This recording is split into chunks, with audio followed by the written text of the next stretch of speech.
Hello everyone, good morning to all. How are you? I hope all of you are fine. Myself Dhara. Today we start your standard 8 NCERT Maths chapter number 12 Exponents and Power. Chapter शुरू करने से पहले इस chapter में कौन सा topic है, कौन सा कंसेप्ट है, किस तरह के क्वेश्चन आ सकते हैं, वो सब हम देखेंगे. Okay, so name of the chapter is exponent and powers. Okay, chapter का नाम क्या है? Exponents and powers. तो ये आपको स्टैंडर्ड 7th में भी जो पावर्स एंड एक्सपोनेंट है वो सभी आ गए, तो आप लोगों को मालूम ही होगा. तो सबसे पहले जो स्टैंडर्ड 7th में आ गए उसको टॉपिक जो है वो टॉपिक को हम रिवाइज कर देंगे.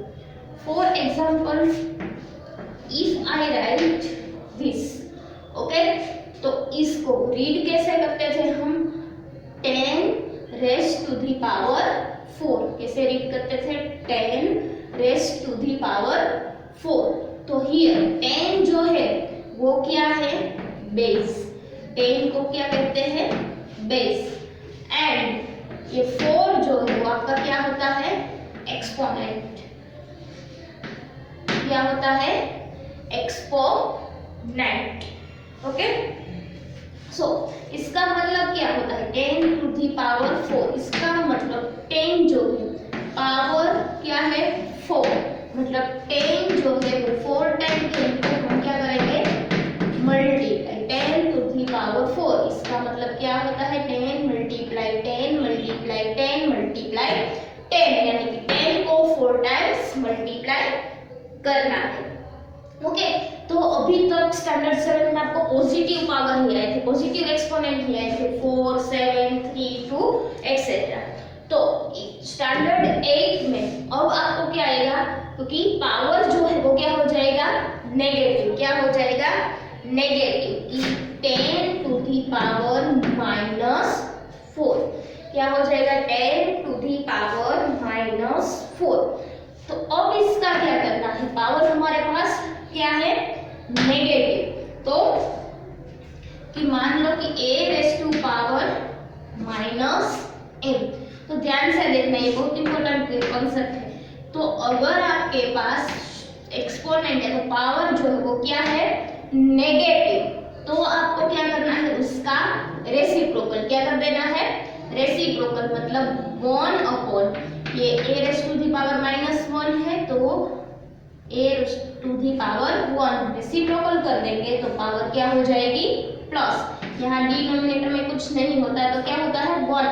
तो आप लोगों को पता ही है कि रेसिप्रोकल में क्या हो जाता है? Changes in numerator and denominator. जो डिनोमिनेटर है वो न्यूमरेटर बन जाता है एंड जो न्यूमरेटर है वो डिनोमिनेटर बन जाता है. तो कोई भी पावर माइनस है तो आप जब सोल्व करते हैं इसको तो कैसे सोल्व करना है? उसका रेसिप्रोकल 1 करके डिनोमिनेटर में जो भी है आपके पास वो, लेकिन माइनस है तो माइनस निकल जाएगा. क्या हो जाएगा? प्लस. तो ये जो है वो इसका स्टैंडर्ड फॉर्म है. तो ये आपको याद रखना है. ये कंसेप्ट इस चैप्टर में कितनी बार आ रहा है. तो अब यहाँ सेम ऐसे है 10 रेज़ टू दी पावर -4. तो अब इसको सोल्व से करेंगे तो कि 1 अपॉन रेसिप्रोकल कर देंगे 10 to the power 4. 1 upon 10 to the power 4 इक्वल्स टू 1 अपॉन 10 टू दी पावर 4 मतलब 10 मल्टीप्लाई 10 मल्टीप्लाई 10 मल्टीप्लाई बाय 10. तो इसका आंसर आपको क्या मिलेगा? 1 अपॉन 1 2 3 4 0 10,000. 1 अपॉन 10,000. क्वेश्चन क्या था? ये 10 रेज़ टू दी -4 और आंसर मिला हमें 1 अपॉन 10,000. क्लियर? तो जो पावर आपके पास नेगेटिव है उसको कैसे सोल्व करते हैं? अभी तक पॉजिटिव पावर थी तो सिंपली मल्टीप्लिकेशन करके आंसर लिख दिया करते थे. ओके, अब क्या हो जाएगा? Negative power. तो क्या करना है? इसका रेसिप्रोकल. ये इसका स्टैंडर्ड फॉर्म है, ये आपको याद रखना है. Okay, now come to the next topic. जो नेक्स्ट टॉपिक हमारा है वो है लॉज ऑफ एक्सपोनेंट. तो लॉस आप लोगों को सभी को पता ही है कि पावर की पावर है तो इसका क्या होता है, फिर बेस सेम है तो उसको कैसे सोल्व करना है। तो अभी क्या होगा कि अभी आपके पास पावर कैसी है, नेगेटिव।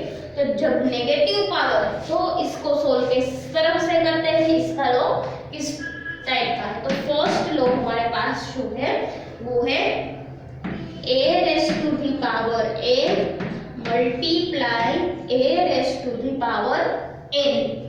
ओके, तो अब यहाँ आप देख सकते हैं कि बेस, इसे बेस कहते हैं। तो बेस दोनों में क्या है, सेम। ये जो लॉस है, रूल्स है, वो आपको याद रखना है। इसके बेस से ही आप पूरा चैप्टर सोल्व कर सकोगे। a raise to the power m multiply a raise to the power n। So here base दोनों का क्या है, सेम। अगर बेस सेम है, पावर डिफरेंट है, तो पावर का क्या होगा, एडिशन। यानी कि बेस को एक बार लिखो a raise to the power m plus n।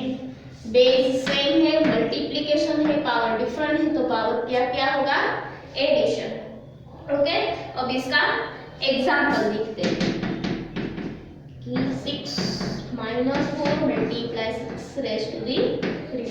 Okay, आपके पास ऐसा क्वेश्चन है तो लॉस का यूज करो। देखो पहले इसको डायरेक्टली रेसिप्रोकल पहले मत करो। अगर आपके पास लॉ है वो अप्लाई हो रहा है तो पहले उसे अप्लाई करो। यहाँ 6 एंड 6 यानी कि बेस सेम है, मल्टीप्लिकेशन है, तो बेस सेम होता है तो पावर का क्या होगा, एडिशन। तो 6 और -4 plus 3 -4 plus 3 equals to 6 as it is plus minus minus plus minus minus 4 minus 3 क्या बचेगा, 1। और साइन किसकी आएगी, दोनों में से जो इंटीजर बड़ा है। तो 4 एंड 3 बड़ा कौन सा है, 4, उसकी आगे कौन सी साइन है, माइनस की। तो 6 रेस टू दी पावर -1। अब -1 है तो क्या करना है, अब इसको प्लस करना है। तो हम क्या करेंगे, इसका रेसिप्रोकल 6 की पावर 1 मतलब 1/6। तो इसका आंसर क्या मिला हमें, 1/6। तो जब आप सोल्व करेंगे तो आपको आंसर प्लस में ही ऑलवेज लिखना होगा, पॉजिटिव ही आंसर लिखना पड़ेगा। इसलिए पहले इसे सोल्व कर लो। अब आगे सोल्व नहीं हो रहा है तो इसका क्या कर दो, रेसिप्रोकल यानी कि जो नेगेटिव पावर है उसको पॉजिटिव पावर में कन्वर्ट कर लो।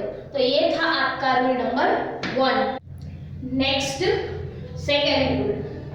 So rule number second is a raised to n divided by a raised to n। यहाँ भी बेस सेम है लेकिन क्या आया, डिवीजन। तो जब डिवीजन होता है तब पावर का क्या करते हैं हम, माइनस। तो इसका सॉल्यूशन क्या मिलेगा हमें, a raised to the power m minus n। a raised to the power m minus n। इसका एग्जांपल देखते हैं, 6 raised to the -2 power divided by 6 raised to 3। 6 base again same, division power का क्या करेंगे हम, माइनस। तो -2 -3 ये minus कहाँ से आया, क्योंकि डिवीजन है इसलिए पावर का हम सब्ट्रैक्शन करते हैं। Equals to 6 minus minus plus, तो 3 + 2 5। साइन जो बड़ा इंटीजर कौन सा है, 3 की साइन कौन सी है, minus. Answer is 6 raised to the power -5। हमें आंसर किस में चाहिए, पॉजिटिव में, तो क्या कर देंगे हम, reciprocal. Answer is 1/6 to the power 5। Clear. तो ये था rule number 2। Now next third लो।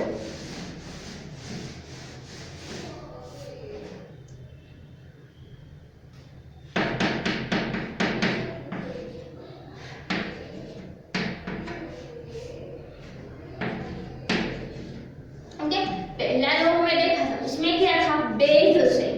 यहाँ पे क्या है, आपकी जो पावर एक्सपोनेंट है वो सेम है, तो इसको सॉल्यूशन कैसे करेंगे, बेस डिफरेंट है तो a × d पावर m, यानी कि इसका मतलब क्या होता है कि a की भी पावर m एंड b की भी पावर m, दोनों की पावर क्या है, सेम। यस, तो क्या होता है a to the power m multiply b to the power m।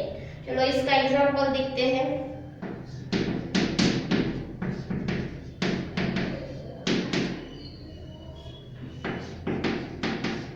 Okay, यहाँ a and b, a means क्या है -4, b मींस क्या है -5 और पावर, तो पावर दोनों की क्या है, सेम। इसको सोल्व किस तरह से करेंगे, a, तो a मींस -4 मल्टीप्लाई का मल्टीप्लाई, b मींस -5, सो b मींस -5 पावर m, तो m तो सेम है -3। तो सबसे पहले हम क्या करेंगे, ये दोनों को सॉल्व करेंगे। 4 5 20 और माइनस माइनस प्लस होता है, minus minus plus and 4 5 20। Okay, power क्या है -3, पावर नेगेटिव है, हमें पॉजिटिव करना है। क्या करेंगे, रेसिप्रोकल, कैसे, तो कि 1/20 to the power 3। So answer is 1/20 to the power 3। तो ये था रूल नंबर 3 कि बेस डिफरेंट है पावर से, तो किसे सोल्व करते थे। अब ऐसा ही नेक्स्ट हमारा लो 4 कि बेस डिफरेंट है पावर सेम है, मल्टीप्लिकेशन की जगह पे अब क्या आ गया, डिवीजन। क्या आ गया, डिवीजन। तो इसे सोल्व कैसे करते हैं, तो सेम जैसे multiplication, a divided by b power m, a divided b power m। कई बार ऐसा होता है a to the power m and b b to the power m। तो यहाँ भी बेस अलग अलग है, पावर तो सेम है, डिवीजन है तो डिवीजन करते हैं। तो इसे कैसे सोल्व करते हैं, क्योंकि a b पावर m, इसका मतलब a की भी पावर m एंड b जो है उसकी भी पावर क्या है, m। सेम यहाँ पे a की भी पावर m एंड b की भी पावर m। तो जनरली आपको इस फॉर्म में ही देते हैं। ओके, तो अब इसका एग्जांपल किस तरह से आता है, ये वाला आता है आपको जब एग्जाम में एग्जांपल आते हैं तो -3। अभी तक क्या था, इस साइड क्या आ रहे थे, हम सोल्व करते थे, यहाँ उल्टा आ रहा है, आपको ऐसा दिया है। तो अब आपको सोल्व कैसे करेंगे, इसका मतलब अभी मैंने बताया, यहाँ देखो कि इसका मतलब क्या होता है कि 2 जो है उसकी भी पावर -3 है एंड ये जो 3 है उसकी भी पावर -3। क्लियर। अब यहाँ पे पावर माइनस है तो हम क्या करेंगे, रेसिप्रोकल मतलब न्यूमरेटर में है तो ये कहाँ पे चला जाएगा, डिनोमिनेटर। ओके, ये 1 अपॉन ये हो जाएगा। अब 3 पावर -3 ये डिनोमिनेटर है, अगर हमें ये पावर प्लस करनी है तो ये कहाँ चला जाएगा, न्यूमरेटर में। ओके, पावर आपको प्लस करनी है तो आपको क्या करना है, न्यूमरेटर में है तो डिनोमिनेटर में जाने दो, डिनोमिनेटर में है तो न्यूमरेटर में जाने। ओके, पावर प्लस हो गई। अब क्या करेंगे, इसे simply solve. 3 to the power 3, इसका मतलब 3 कितनी बार, 3 टाइम्स। यहाँ 2 टू द पावर 3, 2 की पावर 3 मतलब 2 कितनी टाइम, 3 बार। 3 3 जा 9, 9 3 जा 27, 2 2 जा 4, 4 2 जा 8। सो आंसर इज 27/8। क्लियर। ये था लो नंबर 4 कि जब डिवीजन है, बेस अलग अलग है, पावर सेम है, तो कैसे सोल्व करते हैं। अब नेक्स्ट हमारा 5th लो जो है,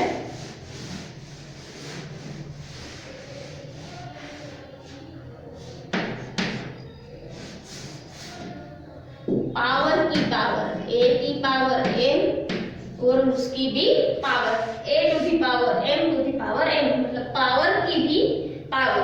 तो जब पावर की पावर होती है तब क्या होता है, इसका मल्टीप्लिकेशन। दोनों के बीच कोई साइन नहीं, मतलब हमें मालूम है क्या होता है, मल्टीप्लिकेशन। ये दोनों का मल्टीप्लिकेशन। फॉर एग्जांपल,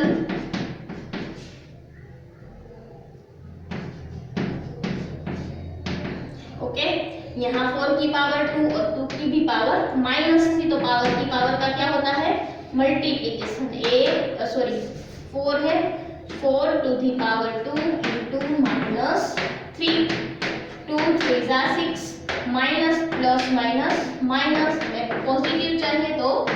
रेसिप्रोकल कर दिया। ओके, तो पावर की पावर का क्या होता है मल्टीप्लिकेशन, 2 3 जा 6, डायरेक्टली भी आप लिख सकते हो। आपको मालूम है पावर की पावर का मल्टीप्लिकेशन 3 2 जा 6, तो प्लस माइनस माइनस। ओके, तो पावर की पावर का क्या होता है मल्टीप्लिकेशन, ये आपको याद रखना है। इसके अलावा अभी एक बात कि जब कोई भी बेस है उसकी पावर 0 है, ये याद रखना। बेस में कोई भी नंबर हो, चाहे 1 हो 1000 हो 500, कोई भी नंबर, लेकिन उसकी पावर जब 0 होती है तब आंसर क्या होगा 1। मान लो आपका क्वेश्चन ऐसा है 5 to the power 0, so answer क्या होगा 1। ऐसा है 100 टू दी पावर 0, क्या आएगा 1। कोई भी पावर जब 0 दिखाई देती है पावर आपको, तो आंसर क्या मिलेगा हमें 1। क्लियर? तो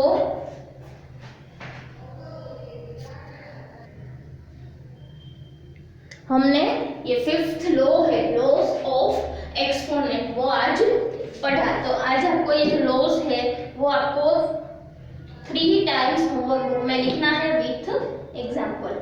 now come to the next topic. So next topic is standard form.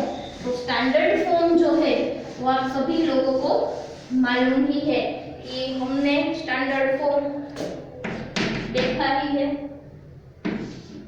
जो फ्रैक्शन वाला चैप्टर था उसमें भी हम स्टैंडर्ड फॉर्म में कन्वर्ट करते थे।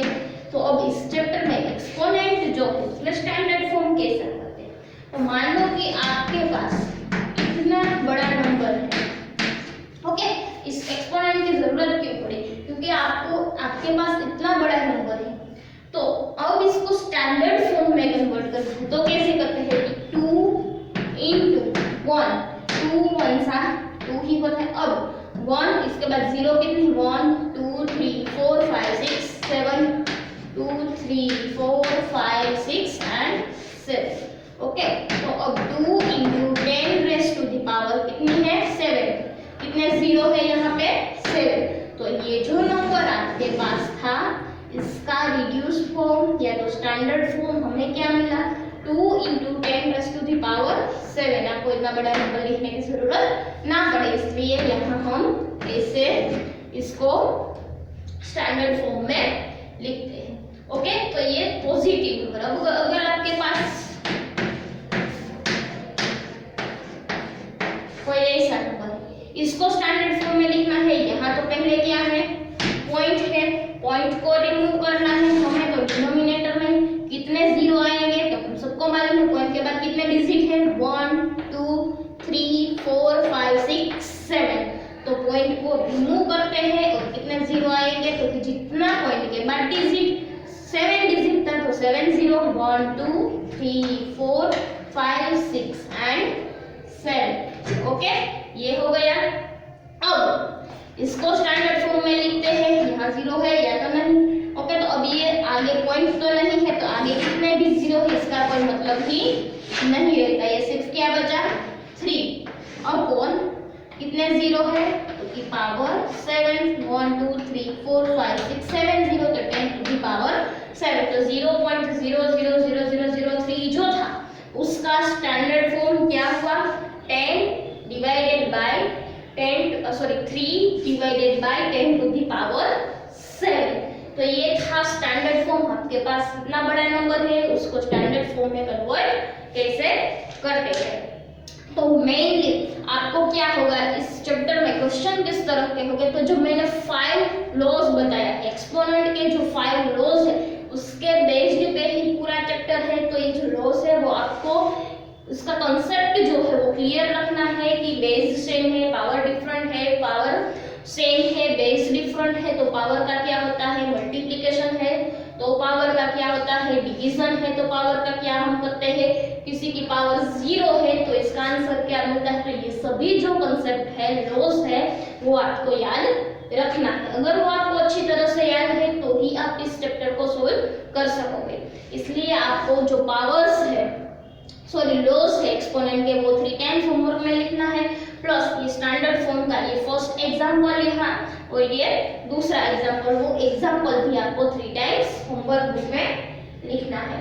क्लियर? तो यहाँ जो कॉन्सेप्ट था, टॉपिक था इस चैप्टर का, उसका एक्सप्लेनेशन यहाँ कंप्लीट होता है। अगर किसी को कोई डाउट है, क्वेरी है, आज मैंने जो भी एक्सप्लेन किया उनमें से, तो आप लोग मुझे कमेंट करके पूछ सकते हो। अगर आपको मेरा वीडियो अच्छा लगा है तो उसे लाइक जरूर कर दीजिए और अपने फ्रेंड्स को भी शेयर कीजिए। Thank you for watching my video.